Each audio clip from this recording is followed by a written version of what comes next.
El día de hoy quisiera hablar un poco acerca de un versículo clave que tal vez algunos de nosotros no lo habíamos podido ver de esta manera, ¿verdad? Pero vamos a leer el versículo, es Juan 16:31.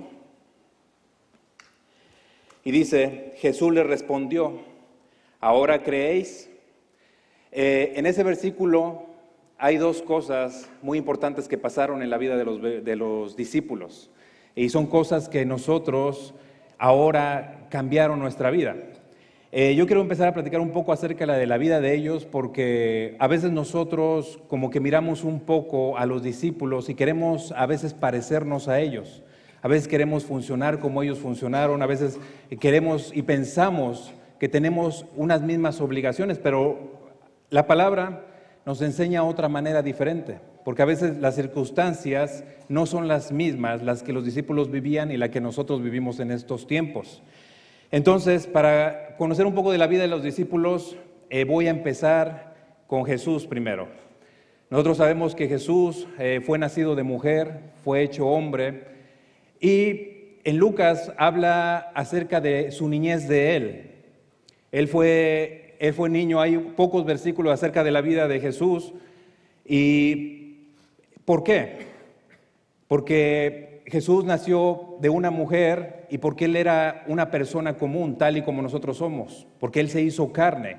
Su ministerio no empezó cuando era niño, su ministerio empezó a la edad de los 30 años. Entonces, Él era una persona común, no importante, no llamaba la atención. Entonces, cuando Él fue ungido por el Espíritu Santo, hubo una persona que le reconoció que fue Juan el Bautista. Ahí cuando él fue bautizado, él fue ungido por el Espíritu Santo y es cuando su ministerio comenzó. Cuando él empezó a hablar del reino de Dios, hablar de todas esas cosas que nosotros sabemos ahora. Incluso él empezó a sanar enfermos, empezó a hacer señales, prodigios. Su palabra traía poder porque estaba lleno del Espíritu Santo. Cuando eso sucede, podemos ver a los discípulos. Ahora imagínate cómo tú puedes mirar a los discípulos en ese momento, cuando un Mesías, cuando un ungido de Dios era esperado, cuando todo el pueblo de Israel estaba esperando por una salvación. Nosotros sabemos que el pueblo de Israel estaba dirigido por manos de los romanos. Él no tenía todo el poder, el pueblo de Israel, por eso es que ellos estaban buscando un Salvador que los libertara, que los llevara del cautiverio. Ellos siempre esperaron que llegara esa persona. Entonces, cuando Jesús vino y se presentó, cuando Juan el Bautista, lo presentó como el Mesías, como el elegido, como el ungido de Dios, imagínense qué pudo pasar por medio de todas las personas que oyeron de él. Los discípulos fueron unos de ellos. Ellos también tenían una vida común, una vida normal como la que tú y yo tenemos en este momento. En ese entonces ellos se dedicaban a la pesca, eran pescadores y ya habían escuchado de esas señales, de esos prodigios, de esa palabra que Jesús trajo en ese entonces a ese lugar. Cuando pasó él, en ese entonces, y vamos a ir a Mateo 4, 18, 19, dice, andando Jesús junto al mar de Galilea, vio a dos hermanos, Simón llamado Pedro y Andrés su hermano, que echaba la red en el mar, porque eran pescadores, y les dijo, venid en pos de mí y os haré pescadores de hombres. Me voy a saltar al 21, dice, pasando por ahí vio a otros dos hermanos, Jacobo, hijo de Zebedeo, y Juan, hermano de la barca, con Zebedeo, su padre, que remaban sus redes, y lo llamó. ¿Qué pasaría si nosotros estuviéramos viviendo esos tiempos? La misma parte hubiera pasado como pasó con los discípulos, porque Jesús igual nos iba a llamar, nos iba a hacer una invitación a seguirlo, porque Él traía la palabra verdadera. Pero ¿por qué los discípulos aceptaron esa invitación?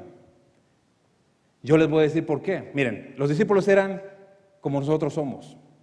¿Qué pasaría si en este momento viniera, supongamos, el presidente de Estados Unidos o una persona que es importante, cualquiera que sea importante, que tú no pudieras saber que se te va a acercar y te dijera, ven, ayúdame a hacer esto? Tú no te negarías. Primero pensarías en tu bienestar, en lo que te puede dar esa persona. Tal vez podrías pensar en lo que tú puedes ganar trabajando para una persona o siguiendo a la persona que se está invitando, porque era una persona que traía fama. Ahora, la duda la tenían ellos, porque muchos decían que era el ungido, otros decían que no lo era, que era un falso profeta, pero había algo que lo dejaba de diferente manera, porque él venía con milagros, venía con prodigios, venía con sanidades, que la Biblia no es muy específica porque fueron 3 años de ministerio lo que vivió Jesucristo.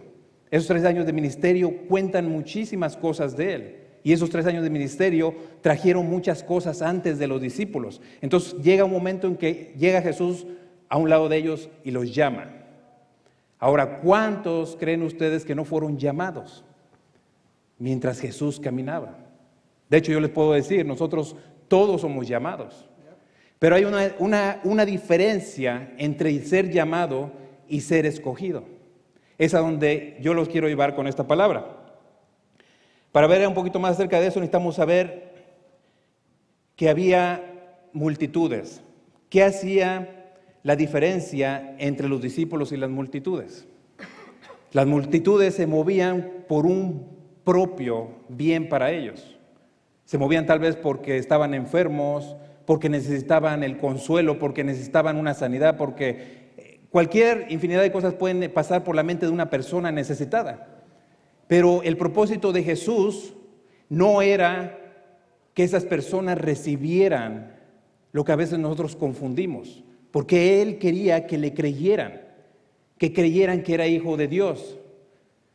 Si nosotros recordamos en el Antiguo Testamento, cuando el pueblo de Israel estuvo en el desierto, la única razón por que Dios sacó al pueblo de Israel del desierto fue la misma razón por la que Jesucristo vino aquí a la tierra. Él quería tener una relación con el pueblo judío. Él quería que le creyeran. Él quería que no se llevaran por los milagros que Él hacía, por las cosas que Dios les podía dar en el cielo, por esas cosas que Dios les daba. Ahora nosotros, al leer la palabra, a veces nosotros confundimos un poco cuál es el verdadero objetivo, cuál es el verdadero propósito de la muerte de Jesucristo. Porque queremos empoderarnos, queremos primero, tal vez, esa bendición, esa prosperidad, que la vida sea arreglada para nosotros, pero no es así. Aquí había más de 12 discípulos los que fueron escogidos y podemos ver en Lucas 10:1, habla de la misión de los 70 personas que fueron enviados y dice, después de estas cosas designó el Señor también a otros 70, a quienes envió de 2 en 2 delante de toda la ciudad y lugar a donde él había de ir. Me voy a brincar al 9 para no tomar mucho tiempo. Dice, y sanad a los enfermos que haya allá y decirles, se ha acercado a vosotros el reino de Dios. Aquí podemos ver que había 70 discípulos. Eran muchos los llamados, pero había seguidores de él. Unos eran más devotos, más cercas a Jesucristo, y todos aquellos que eran mandados de él se consideraban discípulos ya. En Lucas 9 habla de los 12 discípulos, pero fíjense cómo son las cosas. Por eso es bueno leer siempre la palabra en todos los aspectos, porque en Lucas 9, del 1 al 2, está hablando específicamente de sus 12 discípulos. Pero siempre la palabra tiene una parte en un lado y otra en otra que nosotros debemos de saber juntarla para poder llegar a lo que Dios quiere hablarnos a través de la palabra. Y dice así, dice, habiendo reunido a sus 12 discípulos, les dio poder y autoridad sobre todos los demonios y para sanar enfermedades, y los envió a predicar el reino de Dios y a sanar a los enfermos. Pero resulta que en Lucas 9 y en Lucas 10, si ustedes continúan leyendo, son tal igual parecidos. Los mandó de 2 en 2, los mandó a hacer la misma comisión que tuvieron los 12 discípulos en el 9 y que tuvieron los 70 enviados en el 10. Ahora la pregunta está, ¿dónde están esos 70? No fueron escogidos. Hay una causa y una razón. Por eso yo los quiero llevar a este momento, porque a veces la razón es la parte por la que nosotros buscamos de Dios. Dios nos ha llamado, hermanos, para que nosotros tengamos una comunión, una relación, para que conozcamos quién es el Padre, quién es el Hijo y quién es el Espíritu. El Espíritu Santo juega un papel sumamente importante en la vida de nosotros, pero viendo a los discípulos, el Espíritu Santo no tenía una parte fundamental todavía, porque el Espíritu Santo estaba en Jesucristo. El Espíritu Santo vino a nosotros. ¿A qué? Él vino a convencernos.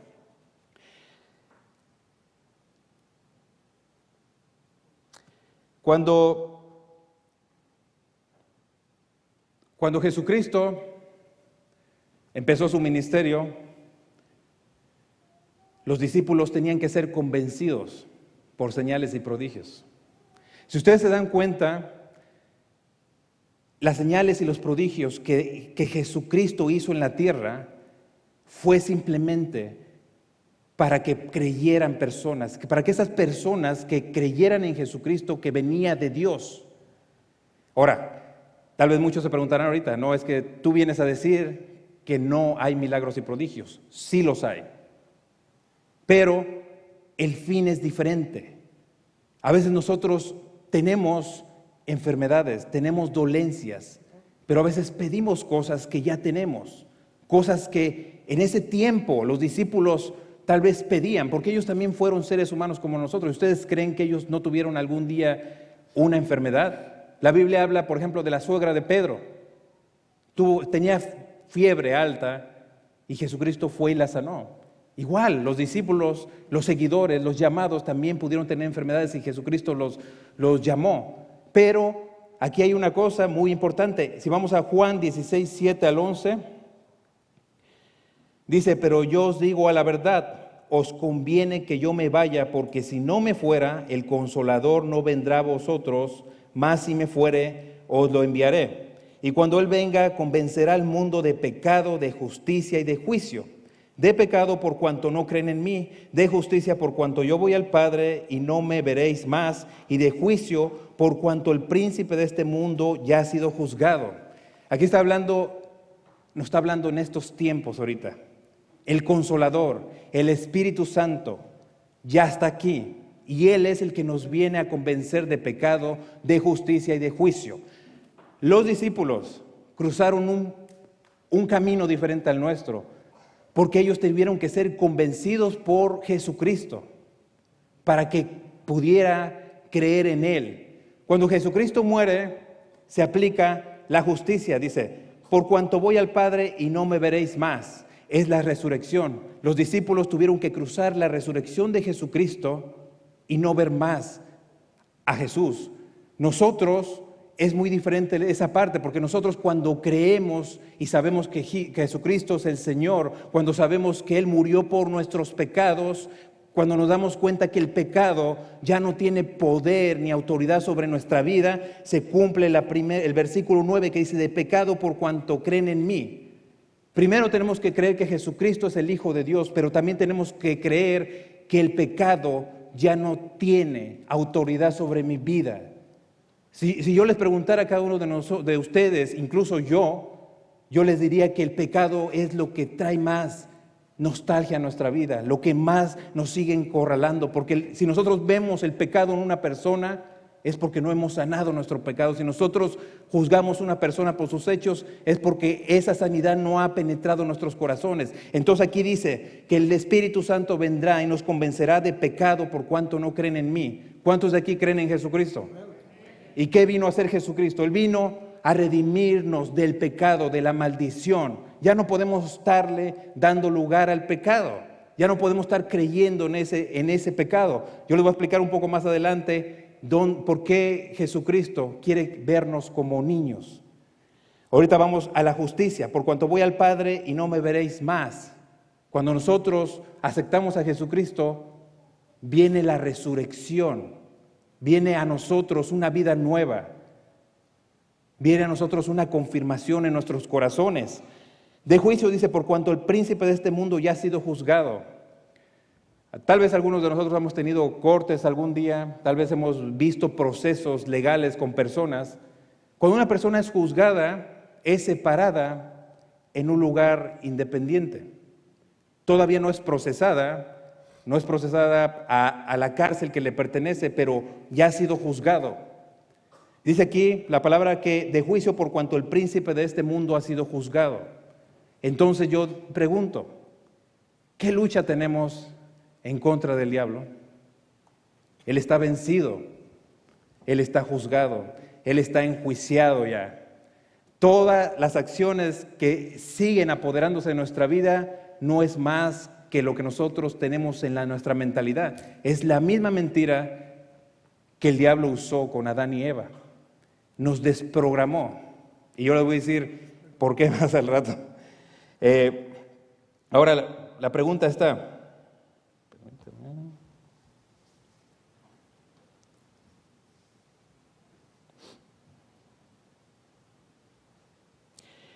Nosotros hemos sido llamados o escogidos. Hay dos cosas que suceden en la vida de un cristiano como nosotros. ¿Cuántos llamados hay aquí? Okay. Bueno, resulta que cuando Jesucristo expiró en la cruz, cuando Él dijo, todo ha sido consumido, todos fuimos llamados. Porque la cruz representa la invitación a Jesucristo. La cruz representa la decisión de creer, la decisión de poder creer en quien vino a darnos esa vida. Entonces, no hay excusa. No hay excusa para los que dicen, es que nadie me ha invitado. Jesucristo ya hizo la invitación desde hace más de 2000 años. Ahora la pregunta que nos tenemos que hacer es, ¿somos escogidos? Dice la palabra que Jesucristo, Dios nos escogió desde antes de la fundación del mundo. Pero la fundación del mundo es lo que nosotros creamos, porque en Génesis habla de una creación de la tierra.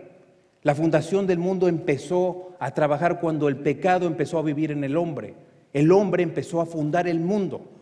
Por eso es que el mundo se le conoce como la creación o el engaño, yo diría, que nosotros tenemos acerca de lo que miramos y acerca de por lo que vivimos. Porque aunque ustedes no lo crean, lo que nosotros vivimos en la carne aquí en este mundo es lo que nos ha atrapado y nos ha perturbado el conocimiento, la verdad.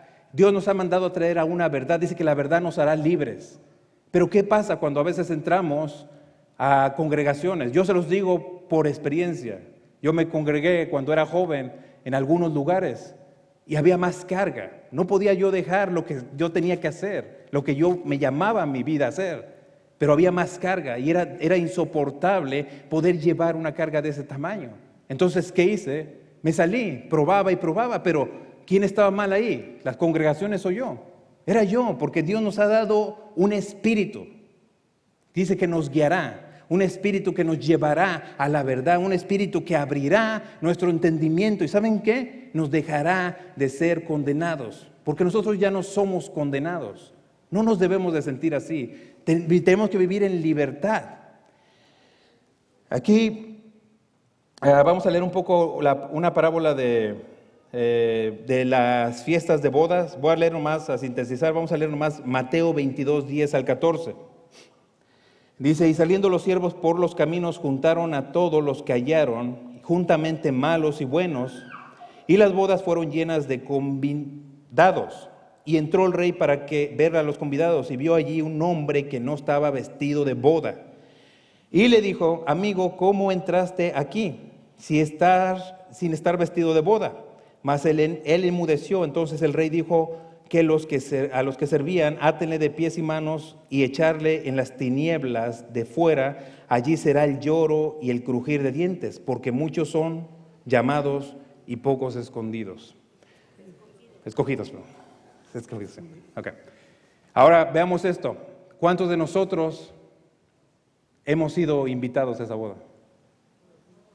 Todos. ¿Cuántos de nosotros estamos vestidos y listos para la boda? Esa es la diferencia entre el que es llamado y el que es escogido. Cuando tú eres escogido, te revistes de Cristo Jesús. Su vestidura de Jesús te santifica, te quita de toda condenación. Nadie te puede ver ni condenar jamás porque tú has sido revestido de Jesucristo. Entonces, el día en que sea el día final, es ese día en que vamos a ver quién ha sido llamado y quién ha sido escogido. Como te digo, si nosotros seguimos viendo el mal de este mundo, es porque el mal sigue atormentando nuestras vidas. ¿Por qué creen que Jesucristo podía llegar a las prostitutas? Podía llegar a todas esas personas, porque Él no venía hablando de sus acciones, Él venía hablando del reino que ahora se nos ha ofrecido a nosotros por gracia. Por el amor que Dios tiene en cada uno de nosotros, nos ha dado ese reino.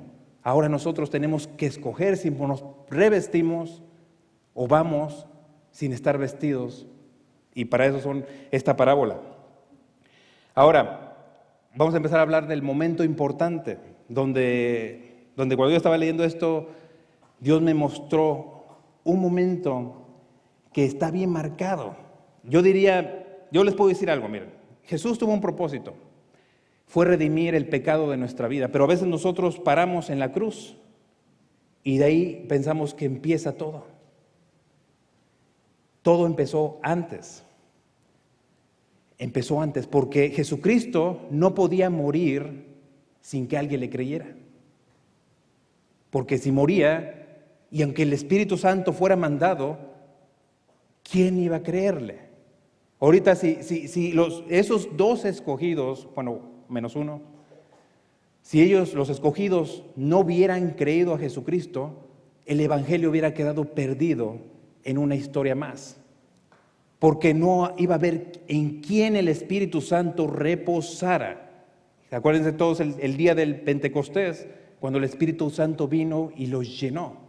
Fueron llenos del Espíritu Santo. El mismo Espíritu que Jesucristo vivía en él, ese mismo Espíritu llenó a los que creyeron. Y vamos a ver aquí en Juan 16, 25 al 33. Dice, yo he venido al mundo. Ahora sí dice la Biblia. Dice, estas cosas os he hablado en alegorías. La hora viene cuando ya no os hablaré por alegorías, sino que claramente os anunciaré acerca del Padre. Ahora, yo cuando leí este versículo, digo alegorías, pues se ponen a alegar a lo mejor, ¿no? ¿Verdad? Pero no es eso, ¿verdad? Obvio, ¿no? Entonces, saqué la definición de esto. Dice, hablar alegóricamente es presentar una cosa con la imagen de otra, siendo inferido el sujeto principal por la figura en lugar de una afirmación directa. Alegóricamente es presentar algo con una imagen diferente. Yo estaba pensando, ¿cómo podríamos llevar esto? Por ejemplo, las obras teatrales. Esas obras teatrales de arte, que nunca les entendí yo, a veces hacen cosas que representan otra cosa. Incluso nosotros podemos ver los cuadros pintados por autores famosos, donde cuando yo vi la primera vez uno, yo dije, esto yo lo puedo hacer y mejor, porque no le encuentras esa alegoría, no le encuentras esa imagen que es diferente a lo que tú estás mirando. Entonces Jesucristo hablaba a sus discípulos en alegorías. Ahora, la alegoría es muy diferente a la parábola. Dice, porque dice la parábola, dice la claridad de la inferencia se diferencia entre la alegoría y la parábola, porque la última por lo general requiere de una interpretación. La parábola tiene que ser interpretada. La alegoría es diferente, pero Jesús hablaba alegóricamente con ellos. Vamos a seguir leyendo, dice, en aquel día pediréis en mi nombre y no os digo, oigan bien, que yo rogaré al Padre. ¿Por qué dice, no os digo? Dijo, yo no voy a rogar al Padre en aquel día. Ahorita estoy con ustedes y ruego al Padre, porque el Espíritu de Dios todavía no está en ustedes. Pero en aquel día no rogaré al Padre. Dice, pues el Padre mismo os ama porque vosotros me habéis amado y habéis creído que yo salí de Dios. Esa es la parte que tiene que impactar nuestras vidas. Tenemos una relación directa con Dios. A veces A veces nosotros decimos, pero es que dice que Él intercederá por nosotros en los cielos. Sí, Él está intercediendo, pero no por ti, por mí. Él está intercediendo por los perdidos, por los que no han conocido el Evangelio, por aquellos que no han visto lo que Dios tiene preparados para ellos, por los ciegos, por los pobres de espíritu, por todos ellos. Él está orando. Jesucristo está pidiendo por ellos para que alguien de nosotros le abra ese entendimiento a esas personas que no conocen de Dios. Ahora aquí dice, salí del Padre y he venido al mundo, otra vez dejo al mundo y voy al Padre. Le dijeron a sus discípulos, aquí ahora hablas claramente y ninguna alegoría dices. Ahora entendemos que sabes todas las cosas y no necesitas que nadie te pregunte. Por esto creemos que has salido de Dios. La alegoría acaba. Ellos creyeron. Esa alegoría fue reflejada en sus corazones y les hizo sentir que Él era hijo de Dios, que Él venía a un propósito. Es cuando Jesús les pregunte, dice, Jesús respondió, ¿ahora creéis? Y fíjense lo que sucede en este momento. Para mí fue un momento sorprendente cuando empecé a leer esta parte, porque dice, he aquí, la hora viene y ha venido ya, en que seréis esparcidos cada uno por su lado y me dejaréis solo, mas no estoy solo porque el Padre está conmigo. Y las cosas que os he hablado para que en mí tengáis paz, el mundo tendrá esa aflicción, pero confiar, yo he vencido al mundo. El proceso de los discípulos, vuelvo atrás. Nosotros no tuvimos que pasar un proceso similar. ¿Por qué? Porque el mundo iba a ir en contra de lo que Jesús estaba poniendo en ese tiempo. El mundo iba a ir en contra de lo que los discípulos habían creído. Pero aquí hay dos palabras, así que hay dos partes que nos llevan, una a nosotros y otra las llevan a ellos. Dice, he aquí la hora viene. Ahí está hablando de la cruz, está hablando de la obra.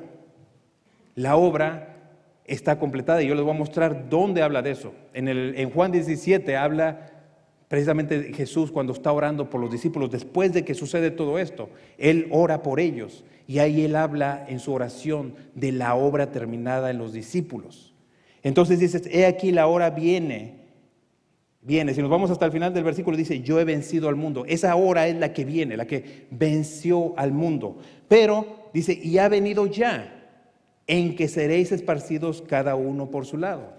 Eso es otro momento, es el momento que los discípulos les corresponde, porque ellos por la fe tenían que llevar ese evangelio, tenían que sufrir persecución, tenían que sufrir todo ese tipo de cosas. El pueblo judío no era un pueblo que estaba de acuerdo con las enseñanzas del Mesías, de Jesucristo.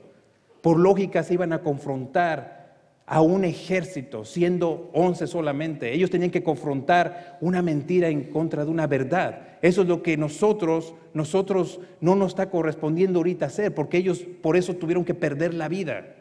Nosotros se nos ha hecho más fácil, porque ellos no tenían incluso el Espíritu Santo en ese tiempo, hasta que Cristo muriera. Ahí es donde yo digo, el propósito de Jesús solo es el pecado en nuestra vida, redimirlo. No lo es. Él cuando empieza a orar en Juan 17, no lo voy a leer todo también, vamos a ir al 3, Juan 17, 3, dice, y esta es la vida eterna, porque que te conozcan a ti, el único Dios verdadero, y a Jesucristo, a quien has enviado. La vida eterna, hermanos, no es incluso la salvación. La vida eterna empieza cuando tú te conectas de tu Creador, cuando tú dependes de ese mismo sentir que tuvo Jesucristo. Incluso esta oración dice, porque yo voy al Padre y el Padre está en mí. Dice, todo lo que tengo del Padre es mío. Y les dice a los discípulos que ellos van a Jesucristo y por Jesucristo van al Padre. Es una esencia, es una plenitud, hermanos, donde Dios, nosotros como creación, pertenecemos. Por eso es que la mentira del enemigo siempre ha maculado nuestra vida con pensamientos negativos a lo que la palabra quiere decir. Porque hemos llevado a ir más por los hechos, más por las obras, más por lo que está afectando en nuestra vida que por la relación que Dios ya nos dio a cada uno de nosotros. Eso es lo que quiere Jesucristo de nosotros, que confiemos, que nos olvidemos de todas esas dolencias, porque las dolencias son pasajeras, porque Dios nos va a dar la paz para esas dolencias, nos va a dar esa tranquilidad y nos va a enseñar de dónde pertenecemos para que todo eso, que es una mentira también, sea quitado de nuestras vidas y podamos llevar una vida mejor. Ahora vamos a ver cómo sigue orando Jesús por sus discípulos en Juan 17, 4 al 8. Dice: yo te he glorificado en la tierra, he acabado la obra que me diste que hiciese. En la cruz, Jesucristo murió, expiró.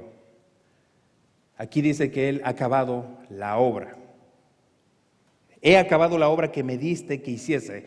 Esa obra son los discípulos que creyeran en Él. El propósito de Jesucristo era redimir el pecado, pero la obra de Jesucristo era hacer que alguien le creyera, para que el Espíritu Santo pudiera reposar en esa persona que le creyera. Entonces aquí dice, ahora pues, Padre, glorifícame tú al lado tuyo, con aquella gloria que tuve antes de la fundación, antes del que el mundo fuese. Fíjense cómo se posiciona Jesús. Yo sé que para muchos va a ser un poco difícil entender esto, pero dice: antes de que el mundo fuese, yo tuve una gloria contigo. Cuando el mundo fue, lo que nosotros llamamos mundo, es lo que nosotros creamos con nuestro conocimiento. Lo que Dios creó fue una tierra que iba a depender de Dios. Era Adán y Eva. Nosotros teníamos que nacer de ellos para disfrutar esa tierra, no el mundo. La tierra lo iba a tener todo, en la tierra no iba a haber maldad, no iba a haber pecado, no iba a haber tentaciones, no iba a haber nada de eso. Entonces aquí Jesucristo está hablando antes de la tierra, como tú te glorificabas conmigo. Aquí dice el 6, dice: he manifestado tu nombre a los hombres que del mundo me diste. ¿Ven la diferencia entre la tierra y el mundo? En el tiempo que Él estuvo eran otros tiempos. Ahora, somos del mundo, ¿quiénes? Los que no hemos recibido a Jesucristo. Dice que no somos del mundo cuando nosotros sabemos con seguridad y creemos en lo que Jesucristo hizo. Dice: tuyos eran y me los diste y han guardado tu palabra. Dice: ahora han conocido que todas las cosas que me has dado proceden de ti, porque las palabras que me diste les he dado y ellos las recibieron y han conocido verdaderamente que salí de ti y han creído que tú me enviaste. Ese es el momento en que Jesús dice: la hora ha llegado, el momento ha llegado. Es tiempo, Padre, de acabar esto, de terminar esto. Vamos a leer el de igual Juan, pero del 17, del 9 al 20. Voy a ir parando y vamos a ir leyendo aquí, por favor. Dice: yo ruego por ellos, no ruego por el mundo. Ahora, muchos a veces con una mente confundida decimos: oh, Jesucristo en ese entonces era que trajera la salvación a todos. Pero Él no estaba rogando por el mundo, Él rogaba por sus discípulos. Porque el mundo lo había rechazado. ¿Por qué lo había rechazado? Porque el mundo y esas multitudes solo buscaban las obras que Jesús hacía. No buscaban al Padre por medio de Jesucristo.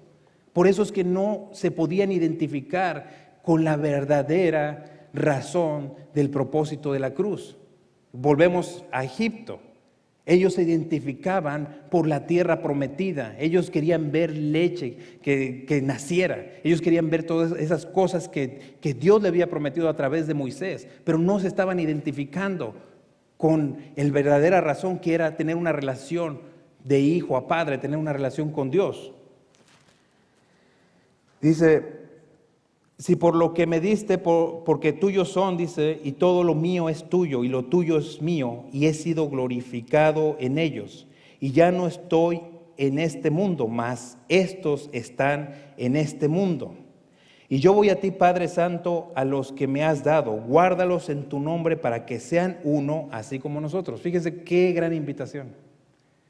Dice, yo voy a ti, Padre, tú y yo somos unos. Dice, guárdalos para que ellos sean uno como nosotros, para que ellos se metan en ese lugar de donde nosotros nos tenemos que sentir ahora, porque ahora nosotros somos uno con Dios.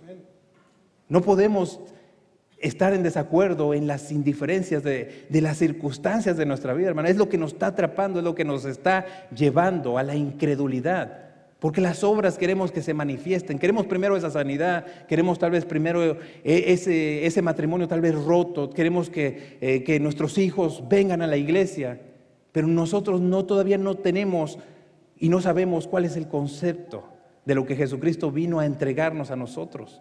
¿Cómo podemos trabajar? ¿Cómo podemos hablar de un Dios que no conocemos? Tenemos que buscar en la palabra y empezar a vernos como Él nos mira, para que esto empiece a empoderarse.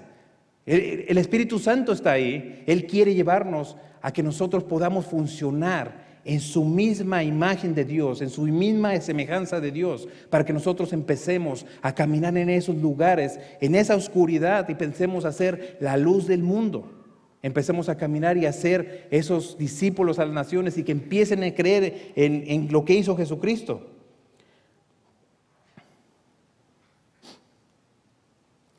Dice el 12, dice, cuando estaba con ellos en el mundo, yo los guardaba en tu nombre.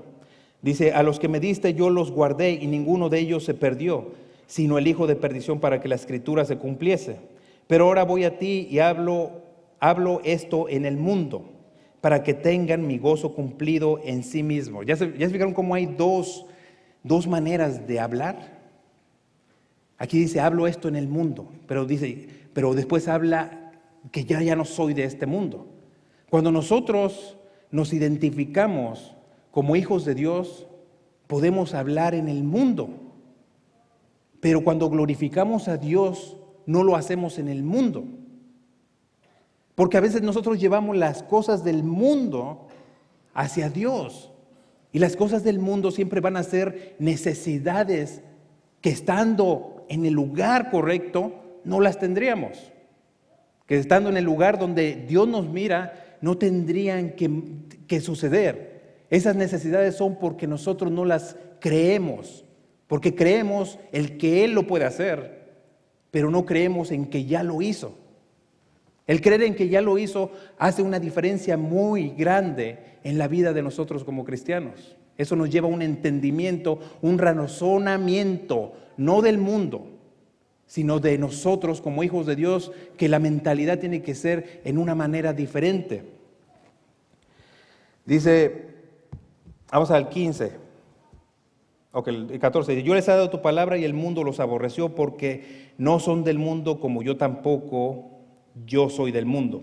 Dice, no ruego que los quites del mundo, sino que los guardes del mal. Yo me he estado preguntando, yo tomé un trabajo nuevo, un día a la semana, los días viernes, y me di cuenta que el salir fuera de lo común, me di cuenta que había algo que yo había olvidado. Porque precisamente el llevar un formato, el llevar una asistencia, el llevar unas reuniones, nos hace conformarnos con la vida que llevamos, porque incluso en mi trabajo las personas saben demasiado de mí, que yo soy cristiano, les he invitado, les he hablado, les he dicho, y esas personas, su lenguaje delante de mí es diferente, porque ya no ofenden, ya no te invitan a hacer cosas malas, te respetan esa parte, esa decisión. Pero cuando vas a un lugar donde no te conocen, yo trabajé hace 3 años, ahí, te das cuenta que cuando tú llegas a ese lugar, nadie te conoce. Y no es que no te conozcan a ti, es que no conocen a Jesucristo, porque Jesucristo vive en ti. Entonces te das cuenta que las cosas no son como pensabas. Te das cuenta que afuera hay un mundo que necesita conocer de Jesucristo, un mundo que está ansioso, que se está perdiendo, que está entrando en sequía interior y que no sabe a dónde acudir, porque el mundo lo está consumiendo. Acuérdense, ya no somos del mundo, pero el mundo sigue consumiendo la vida de ellos. Y eso me hizo reflexionar, de cuenta que estaba en un encapsulado. Y me di cuenta que no todo acaba aquí. Que no todo acaba cuando eres llamado, incluso cuando eres escogido. Cuando eres escogido te das cuenta que el amor de Dios se va a manifestar a través de ti. Pero ¿qué sucede? Nosotros pedimos amor, queremos saber de su amor. El amor no va a fluir hasta que tú no te des cuenta que tus manos fueron hechas para abrazar a alguien que necesita de Dios. Hasta que tú no te des cuenta que la palabra que está en tu corazón no ha sido puesta para que sea derramada en ti. Ha sido puesta para que cuando sea derramada se la des a una persona, para que tú puedas llevar ese evangelio verdadero, para que no lleves cargas. Porque ¿qué sucede? Cuando en un tiempo yo me presentaba como santo y justo, pero actuaba, porque yo presentaba algo que no era, algo que yo no podía soportar. Si yo me pongo a pensar estas cosas, yo estaba haciendo a un lado a Jesucristo, porque yo quería mi propia justicia, quería mi propia santidad. No tenemos que cambiar de parecer, tenemos que ser tal y como somos en la iglesia y allá afuera, porque allá afuera el mundo busca una obra, pero la obra la buscan en ti. Y si tú te equivocas, el mundo no cree en Jesucristo, va a creer en ti. Es lo mismo que sucedió en esos tiempos. En esos tiempos creían en las obras, creían en lo que Jesucristo quería dar, pero nunca creyeron en a qué fin vino Él. Y esa es la parte que nos interrumpe, porque siempre que se presenta uno como cristiano, las personas siempre dicen lo mismo. Hablan de lo malo que vieron de nosotros. Es que esta persona me dijo, ¿y por qué esta persona hace esto y por qué hace el otro? Y aquí es así y no es así allá. Es fingir. Tenemos nosotros una salvación. Ahora, que tenemos que ser restaurados, procesados, eso tiene que empezar a gestar en nuestros corazones. Todos tenemos fallas, todos tenemos lados débiles, todos tenemos circunstancias que no podemos llevar. Pero ¿por qué me las oculto yo en mi corazón? ¿Por qué las tengo en mi pecho? Si yo sé que esas circunstancias son las que Jesucristo ha muerto en una cruz para que yo no las tenga. ¿Vengo a dar vida realmente cuando yo hablo la palabra o doy muerte a las personas que escuchan? El 19 dice, y por ello yo me santifico a mí mismo para que también ellos sean santificados en la verdad, dice. Mas no ruego solamente por esto, sino también por los que han de creer en mí por palabra de ellos. Ahora, ¿dónde entra Jesucristo a la ecuación después de esto? Dice, ruego por los que han de creer en mí, ¿a través de quién? De nosotros, por ellos. Jesús ya se manifestó, Jesús ya hizo, ha cumplido lo que tenía que hacer. Ahora, la manifestación va a venir de ti, de mí y de todos los que creemos. Por eso dijo, aún mayores cosas harán, porque lo que hay en tu corazón no lo conoces. No conocemos lo que hay en nuestro corazón. El Espíritu Santo quiere empoderarse de nuestro conocimiento para que ese conocimiento llegue al corazón de las personas y el corazón de las personas empieza a ser transformado, no por causa de que tú la convenzas. ¿Cuántos de nosotros no hemos tratado de convencer a personas? Dándoles dinero, ayudándoles a nuestros propios hijos, trayéndolas a fuerza a la iglesia, diciéndoles que si no hacen esto no van a agradar a Dios.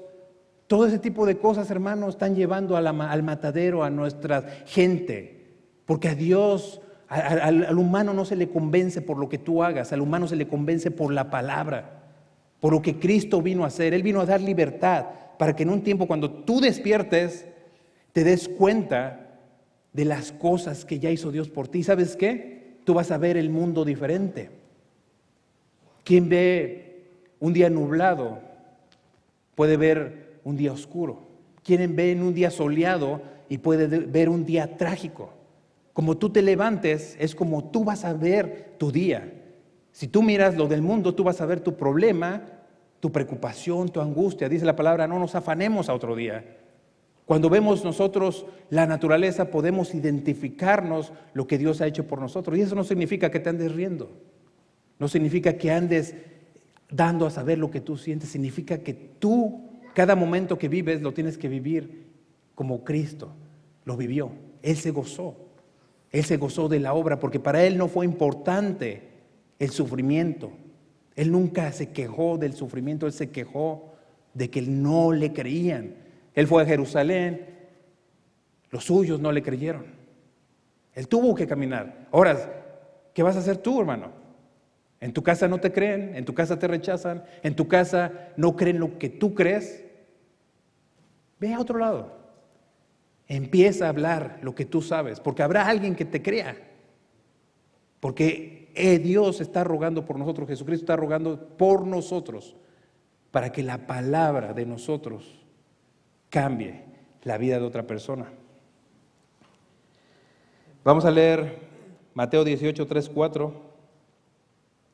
Dice, y dijo, de cierto os digo, que si no os volvéis y hacéis como niños, no entraréis en el reino de los cielos. Así que cualquiera que se humille como este niño es mayor en el reino de los cielos. Aquí es la parte tal vez difícil. Miren, el pecado entró a nuestra vida por una mentira. Cuando esta mentira sucedió, transformó nuestro entendimiento, pero resulta que el pecado ya no está en el mundo, porque Jesús lo arrebató. Jesús ya arrebató esas llaves, arrebató la autoridad que Adán y Eva le dejaron al diablo. El diablo está juzgado, el diablo ya está enjuiciado. Nosotros estamos viviendo de algo que no existe. Esa cosa que no existe nos está consumiendo, y por eso dice que el reino de los cielos es de los niños, porque cuando los niños nacen su mente es limpia. Muchos dicen, es que nació con pecado, tiene que creer a Jesucristo. Si ese niño supiera quién es Jesucristo, inmediatamente, si ese niño supiera quién es Jesucristo en el vientre de su madre, ese niño no tendría que confesar a Jesucristo, porque lo que nos tenemos que dar cuenta es qué hizo Jesucristo por nosotros. Un niño anda desnudo y no tiene nada le pasa por la mente. Un niño intenta tocar el fuego, incluso si tú te pones a tu niño en tu espalda, en un vacío, en un barranco, y tú te avientas al barranco diciéndole, hijo, vas conmigo, ¿saben qué va a hacer él? Él se va a ir riendo, se va a ir gozando, porque él no puede ver lo malo, no puede ver lo bueno es él, no hay conceptos distintos. Ahora, yo le preguntaba a Dios, ¿cómo puedo yo expresar un poquito acerca de lo que es pecado? ¿Cómo puede ser procesado esto? Y puse a ver la definición, me empecé a ver acerca de un virus. Miren, un virus es una partícula infecciosa, pero a veces nosotros pensamos que un virus tiene vida, es algo que se mueve, es algo que va al lugar y busca algo, pero no. Científicamente hablando, un virus se podría decir que es como un paquete que desprograma el lugar que lo aloja. ¿Qué lo puede alojar? Lo puede alojar los glóbulos blancos, lo puede alojar una célula, lo puede alojar incluso una bacteria. ¿Cuántos de nosotros sabemos que las bacterias necesitan ser tratadas con antibióticos? Ahora, el mismo virus puede ser alojado en una bacteria, en los glóbulos blancos, en células. Cuando ese paquete que está compuesto de ácido nucleico y proteínas sin vida, óiganme, cuando ese paquete entra al glóbulo blanco, desprograma, porque el glóbulo blanco se reproduce, glóbulos blancos, y lo desprograma, ¿saben para qué? Para reproducir virus, paquetes. Lo hace su fábrica para seguir reproduciendo. Cuando entra una bacteria, hace exactamente lo mismo. Ahora, ¿qué hace el pecado con nosotros? El pecado es una mentira, no tiene vida, no tiene nada que nos pueda perjudicar, pero al entrar a un conocimiento débil, nos hace crear ¿qué? Pecado. Nos hace seguir produciendo el pecado. ¿Y cómo se produce el pecado? Mírale, hermano, lo que está haciendo allá. Estás pecando, estás condenando y estás haciendo una injusticia de la persona que está haciendo el mal. Por eso Jesucristo nunca juzgó. A las personas que encontraba le decía, vete y no peques más. Es lo único que podía hacer Jesucristo en ese entonces. No les podía mencionar de su muerte y su resurrección. ¿Por qué? Porque no es por convencer. Ni él mismo trató de convencer a las personas que les habló. Es por fe. Tienes que creer que el pecado ya no vive en ti. Tienes que creer que todo lo que nosotros a veces le tomamos importancia ha quedado atrás. Quedó clavado en una cruz. Aquí Romanos 7:7 dice, ¿qué diremos pues? Dice, ¿la ley es pecado? En ninguna manera. Pero yo no conocí el pecado sino por la ley, porque tampoco conociera la codicia si la ley no dijera, no codiciarás. Ahora la ley no es mala, dice Pablo. La ley es un acceso de vida que tú y yo tenemos, que cuando nuestros cuerpos sean glorificados, nosotros no vamos a necesitar de una norma, de un reglamento, porque automáticamente, así como el glóbulo blanco reproduce óvulos blancos, nosotros automáticamente como hijos de Dios vamos a reproducir lo que tenemos que reproducir nosotros, vamos a vivir esa santidad. Entonces, ¿qué llevamos al mundo nosotros? ¿Les llevamos reprocho de su pecado o les llevamos libertad? ¿Qué sentimos nosotros en nuestros corazones? ¿Qué hay en nuestra vida? ¿Cómo la podemos definir nuestra vida? Nuestra vida no solo es vivir, tiene un propósito. Es algo grande, algo que algún día lo vamos a ver todos. Algún día nos vamos a llegar a ese lugar hermoso y bello. Ese lugar es para todos, hermanos, porque Jesucristo no quiere perder a uno solo, no quiere perderse. Y a veces nosotros como iglesias vivimos divisionando las iglesias. Vivimos viendo quién es mejor que otro, que este está mal aquí, que no mira que acá, que esto y el otro. El conocimiento mental ha sido demasiado. Ese conocimiento mental nos ha llegado a buscar, a rascar, a querer saber, a aprender, a buscar conceptos y no salir de esa cápsula. Y nos lleva a reproducir esos virus, ese pecado. Porque nos hemos concentrado, hemos creído a ese paquete que ha entrado en nuestra vida. Y no podemos morir a él, porque lo estamos intentando hacer nosotros. No estamos dejando que la muerte de cruz haga acción en nuestra vida. No lo estamos permitiendo, hermanos, porque no lo estamos creyendo. Hay un pasaje de Lucas 4:18. Ese pasaje es cuando Jesucristo empieza el ministerio. Él llega a una sinagoga, se sienta en el lugar donde se tenía que sentar el ungido de Dios. A los que ellos estaban esperando en ese lugar, se sienta frente a los fariseos.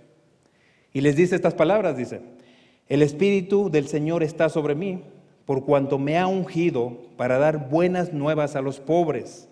Me ha enviado a sanar los quebrantados de corazón, a pregonar libertad a los cautivos y vista a los ciegos, a poner en libertad a los oprimidos. Ese mismo Espíritu que vino a Jesucristo vive en ti. Esa misma libertad a los ciegos, a los oprimidos, a los cautivos, se la podemos dar nosotros. No habla del pobre que no tiene, habla del que está perdido. No habla del ciego que no mira, habla del que no puede ver la verdad. No habla del cautivo que está en la cárcel, habla del que vive todavía pensando que no ha sido perdonado.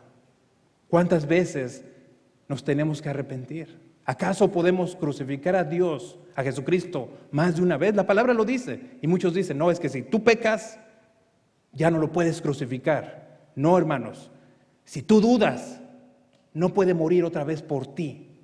Tienes que creer lo que Él ya hizo para que empieces a descubrir lo que tú eres en realidad, lo que ya vive en tu corazón. Entonces, hermanos, yo los invito, hermanos, a que tomen este versículo, se empoderen de él. Que en un momento que quieran ustedes puedan cerrar sus ojos y puedan sentir que el Espíritu Santo los quiere guiar. puedan sentirse amados, puedan sentirse queridos. Cuando tú sientas ese amor de Dios, tú vas a dejar de mirar al oprimido, porque el oprimido está oprimido por un pecado, al cautivo, porque tal vez el cautivo está viviendo pornografía, está viviendo en prostitución, está sirviendo al pecado. Te vas a dar cuenta que nosotros, Jesús, está orando para que cada uno de nosotros hable de esa verdad. Amén. ¿Reciben la palabra? Amén.